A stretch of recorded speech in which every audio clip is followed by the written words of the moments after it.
कोणताच अर्थ नाही किंवा म्हणजे तुम्हाला बोलतात तुम्हाला शिकवतात त्याच्यापासून आपल्याला एक दोन पैसे भेटले पाहिजे किंवा काही मदत भेटली पाहिजे असं काही आणि तसं जर पाहिलं तर गुरु म्हणजे असा एक नसतो आणि म्हणतो आपण की आपल्याला प्रत्येक व्यक्तीकडून काही ना काही शिकायला मिळत असते, मग तो लहान असो मोठा असो आपल्या घरचा असो बाहेरचा असो आणि आपला जीवनात गुरु साक्षात परब्रह्म तस्मै गुरुवे असं मंत्र आहे.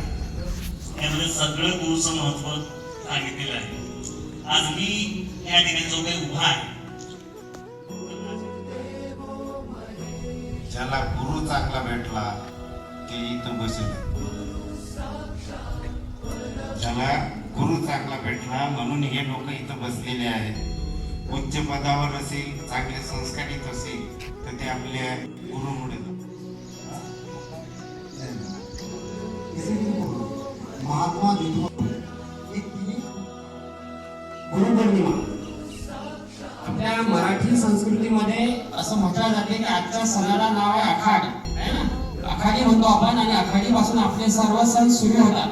तसेच आपल्या शाळेचा आजचा हा पहिला कार्यक्रम आहे. इथून आपल्या हिंदू संस्कृतीमध्ये आद्य गुरु म्हणून समजले जाते म्हणजे गुरु व्यास मुनी, व्यास ऋषी ज्यांनी महाभारताची रचना केली अशांना व्यास ऋषींना आद्य गुरु असं म्हटलं जातं.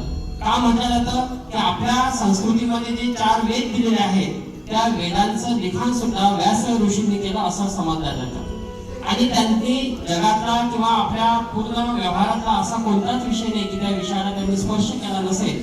आणि म्हणून आजचा जो दिवस आहे त्यांची आठवण राहावी म्हणून आपण व्यास ऋषींच्या या दिवसानिमित्त जन्मदिनानिमित्त आज आपण व्यास पौर्णिमा सुद्धा किंवा गुरु पौर्णिमा या ठिकाणी साजरी करत असतो.